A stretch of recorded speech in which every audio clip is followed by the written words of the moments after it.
시청자 여러분 안녕하십니까? BOE 모닝뉴스 시작합니다. 북한이 45개에 달하는 핵무기를 보유한 것으로 추정된다고 북한 핵 문제에 정통한 미국의 핵물리학자가 주장했습니다. 반면 미국의 많은 전문가는 북한 안에서 이뤄지는 핵활동을 정확히 볼 수 없는 만큼 추정에 한계가 있다고 지적했습니다. 오태성 기자가 보도합니다. 미국 스탠퍼드대 국제안보협력센터의 지그프리드 해커 박사는 최근 북한 전문 매체 38로스와의 인터뷰에서 북한이 현재 20개에서 60개의 핵무기를 보유하고 있을 것으로 보이며 약 45개를 보유했을 가능성이 가장 크다고 밝혔습니다. 해커 박사는 북한이 고농축 우라늄의 경우 매년 175kg 생산으로 현재 600에서 950kg의 고농축 우라늄이 있을 것으로 추정했고, 플루토늄의 경우 매년 6kg 생산으로 현재 25에서 48kg을 보유했을 것으로 예상했습니다. 그러면서 핵폭탄 한 개에 고농축 우라늄 25kg 또는 플루토늄 5kg이 필요해 북한 보유 핵폭탄은 약 45개일 것으로 추정했습니다. 2010년 영변을 방문했었던 해커 박사는 또 고농축 우라늄 생산과 관련해 영변 외에 추가 시설이 있을 가능성이 매우 크다면서 별도 장소로 최소 한 곳에서 두 곳을 예상했습니다. 이어 북한이 농축에 필요한 6%와 우라늄 생산 시설은 물론 삼중수소 분리시설로 보이는 시설도 새로 짓는 등 영변 핵시설은 여전히 북한 핵활동의 중심이라고 강조했습니다. 반면 다른 전문가들은 폐쇄적인 북한의 특성상 내부 핵시설에 대한 정확한 평가는 쉽지 않다고 지적했습니다. 데이비드 올브라이트 과학국제안보연구소 소장은 북한의 핵무기 수가 직접적인 정보에 기반한 것이 아니라면서 중요한 것은 북한의 핵무기가 이웃 국가들을 위협할 수준이라는 사실이라고 말했습니다. I think the most important point is that I think it's accepted now, and it wasn't until recently that North Korea has nuclear weapons that can be put on missiles that can easily reach Japan and perhaps even Guam. So they have deliverable nuclear weapons on missiles that can threaten neighbor. 국제원자력기구 IAEA 사무처장 당시 북핵 4차를 총지휘했던 올리 하이노넨 미국 스팀슨 센터 특별연구원은 북한 핵활동과 관련해 직접 얻을 수 있는 정확한 정보는 매우 제한적이라고 지적했습니다. We know that they must have another place where they originally tested the centrifuges, and there are several reasons to believe it, but the place is unknown. There's nobody who has been able to pinpoint it. There are a lot of suggestions, whether they are in some industrial complexes, whether they are underground somewhere. Some even say that a place near Yongbyon is such a place. 데릴 킴벌 미 군축협회 사무국장도 북한의 핵분열 물질 생산율과 각 핵시설에서 사용된 핵분열 물질의 양 등을 평가하기 어려워 현재 나오는 추정치에는 차이가 있다고 지적했습니다. 그러나 여전히 북한 핵무기 활동이 영변 핵시설에서 핵심적으로 이루어지는 만큼 이에 대한 감시를 소홀히 해서는 안 된다고 강조했습니다. VOA 뉴스 오택성입니다.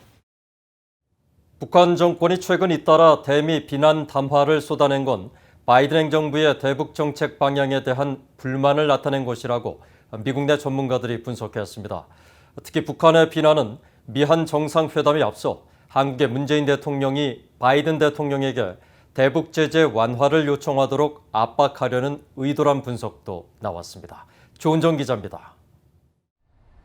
최근 북한 권정근 외무성 미국 담당 국장 명의의 비난 담화는 조 바이든 대통령이 의회 연설에서 북한의 핵 위협에 외교와 단호한 억지로 대처하겠다는 발언에 대한 반발이었다고 프랭크 미국 평화연구소 선임 연구원이 지적했습니다. 바이든 행정부 대북 정책 검토에 대한 직접 반응은 아니지만 대북 정책의 전반적인 방향이 마음에 들지 않음을 표현했다는 것입니다. So I think North Korea is just expressing disappointment that the U.S. is characterizing North Korea only as a threat that needs to be dealt with through deterrence, rather than highlighting the positive efforts, the diplomacy, the potential sanctions relief, new U.S.-DPRK relations, looking at a peace regime. 데이비드 맥스웰 민주주의 수호재단 선임 연구원은 북한이 일련의 비난 담화를 통해 바이든 정부가 제재 완화를 하도록 압박하기 위한 환경 조성에 나서고 있다고 진단했습니다. 그러면서 북한의 단기적 목표인 제재 완화를 위해 미한 정상회담을 앞두고 거친 성명을 내 긴장을 고조시킨 뒤 문재인 한국 대통령이 바이든 대통령에게 대북 제재 완화를 요청하도록 압박하고 있다고 분석했습니다. I think that the regime is trying to establish the conditions for the new Biden policy that will require Biden U.S. administration to lift sanctions before talks happen. So again, they're using blackmail diplomacy. 수미테리 전략국제문제연구소의 선임 연구원도 올해 초 김정은 국무위원장의 당대회 발언과 김여정 부부장의 미한 연합훈련 비난 발언 등 북한은 한동안 미국에 대해 선제적 양보를 요구하는 일관된 메시지를 보내왔다고 말했습니다. 그러면서 북한은 미국이 대화 재개와 진전을 원하면 제재 완화 등의 조치를 미국이 먼저 취해야 한다는 신호를 보내고 있다면서 북한은 거친 담화를 통해 도발을 위한 기초 작업을 하고 있다고 지적했습니다. Having Moon Biden first summit, and I'm sure right before that there might be another test of some kind to send a signal that Seoul and Washington need to deal with North Korea more on North Korea's terms. 에반스 리비어 전 국무부 동아태 수석 부차관보는 북한의 메시지는 미국과의 향후 대화 범위를 스스로 정하려는 시도라며 북한은 미국과 비핵화 대화가 아닌 군축 협상을 하겠다는 뜻을 밝힌 것으로 풀이했습니다.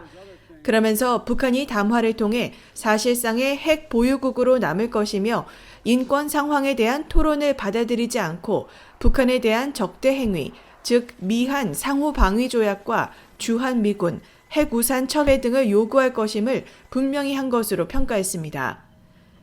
게리 세이모어 전 백악관 대량살상 무기 조정관은 북한의 일련의 담화가 바이든 행정부의 대북 정책에 대한 직접적 반응이 아닌 만큼 추가 반응을 신중히 지켜볼 필요가 있다고 말했습니다. VOA 뉴스 조은정입니다. 조 바이든 대통령이 세계 언론 자유의 날 성명에서 독재자들의 언론 자유 공격이 전 세계 민주주의를 위협하고 있다고 지적했습니다.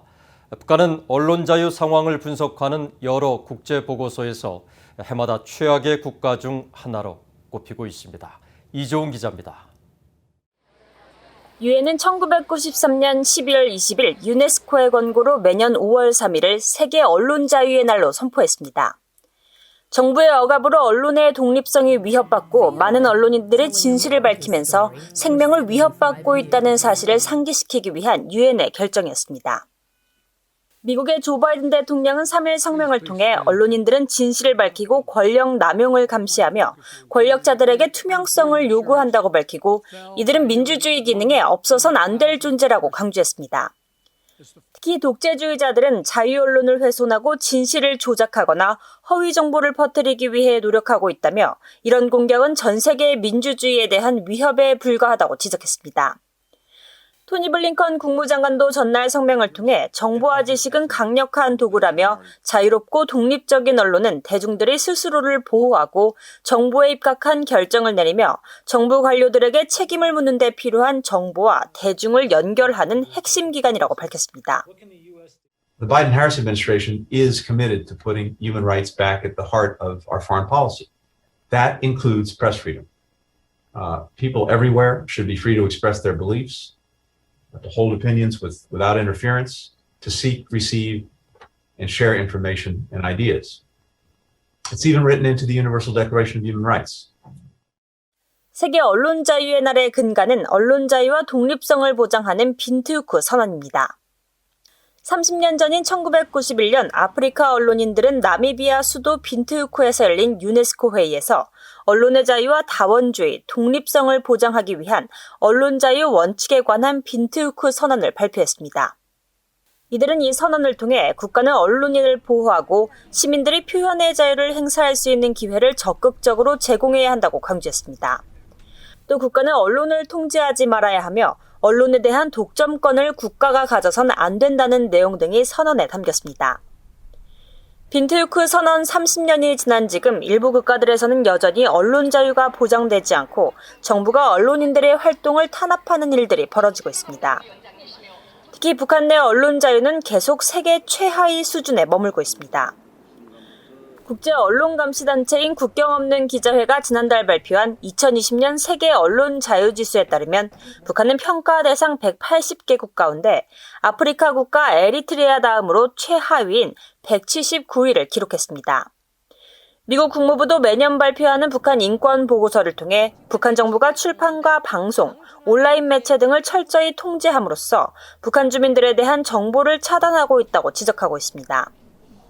유네스코는 올해 세계 언론자유의 날 주제를 공공재로서의 정보로 선정했습니다.